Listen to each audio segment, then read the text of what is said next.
Hello and welcome back to Omen Analysis, the only channel that gives you pop cultural analysis with political undertones.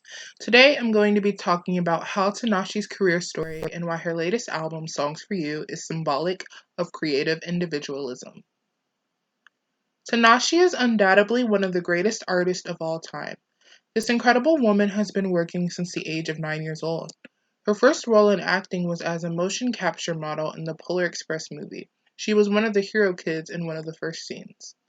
Tinashe also did a few other roles, including her work at Cartoon Network as the character Robin Wheeler, as well as a recurring role on Two and a Half Men.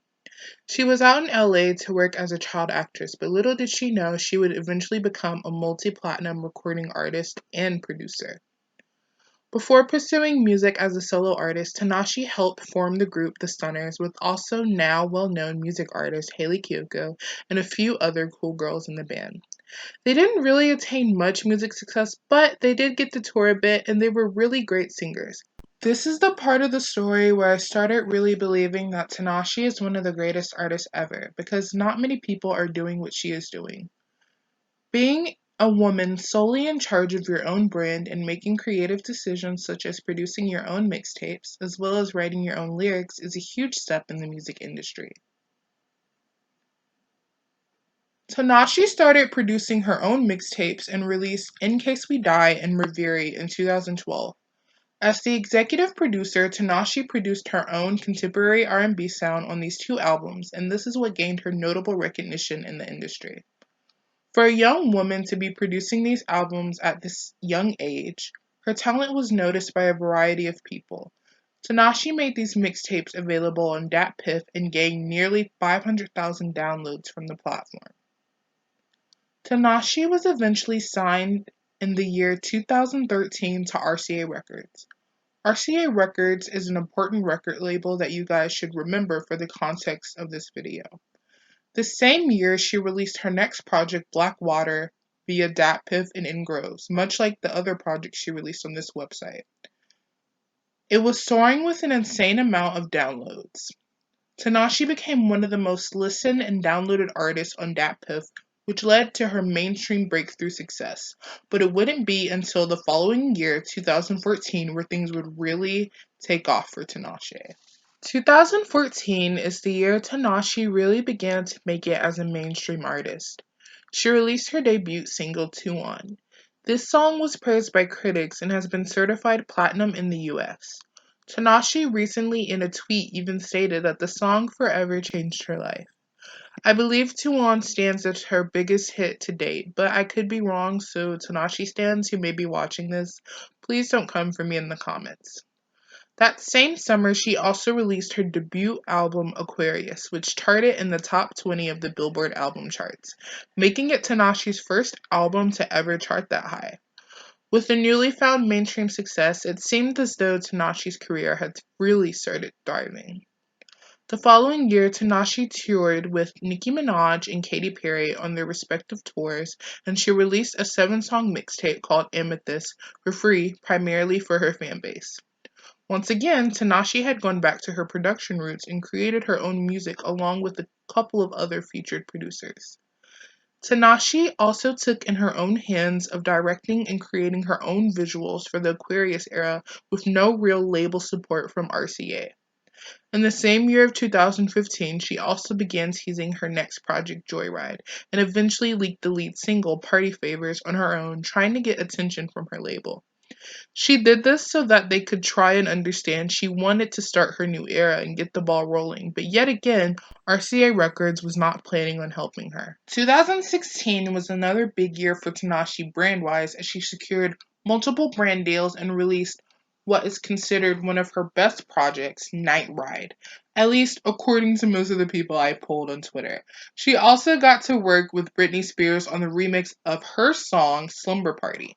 Most of this happened with no real label support from RCA, which is the main reason and issue that stifled her progressing as a mainstream artist. RCA restricted Tinashe's creativity because she refused to conform to their ideals of the type of music they wanted her to create. Joyride was initially supposed to come out years prior to 2018, but with the lack of support from RCA, the album cycle was continuously delayed. She released Joyride in 2018, which would be her last project under the label. This album was her least successful project, which isn't hard to understand considering the messy involvement and lack of support from the label. Now, here's where the most inspirational part of her story comes into me and why I really appreciate her as an artist, because she has worked hard to be where she is. In February 2019, it was announced by Tinashe's management that she had departed from RCA Records and went fully independent. This signified a major step in Tinashe's career because this meant that she could finally take back full creative control of her work and release her own music and videos on her own terms in the same way she used to back when she was producing her own music and releasing it on free music sites. Later this same year, Tinashe signed a management deal with Roc Nation. Still a fully independent artist, Tinashe received management from Roc Nation, which helps her tremendously with getting her name out there and the proper promotion she needs for her music. Tinashe also now has her own music label called Tinashe Music Incorporated. I'm sure she will release a lot more music through her own label now that she does not have the restrictions of a big music label preventing her from showing off who she is truly creatively. In November 2019, Tinashe released Songs for You, which is undoubtedly one of the greatest albums of the past year. It was praised by critics for its creativity, cohesiveness, and just Tinashe's ability to release such an incredible project on her own without extra outside production apart from her own work. This album was created in her home studio, and with songs like Save Room for Us and Know Better, you can tell she poured her entire heart into it.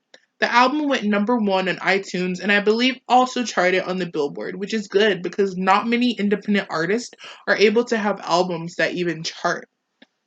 Tinashe's story can be used as an example for many in that you should never give up on yourself. You should always be ahead of the game. Push yourself in ways that you have not before and create your own terms. You will always have what you do best as a creative, and no one can ever take that away from you.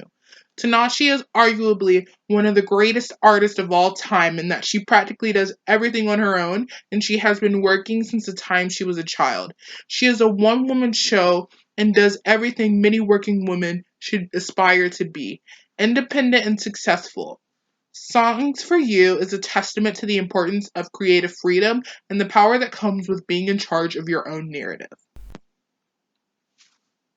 This episode was brought to you by the Omen Analysis Twitter page. Make sure you follow our page so that you don't miss an update on our newsletter posts, creative edits, and videos like these.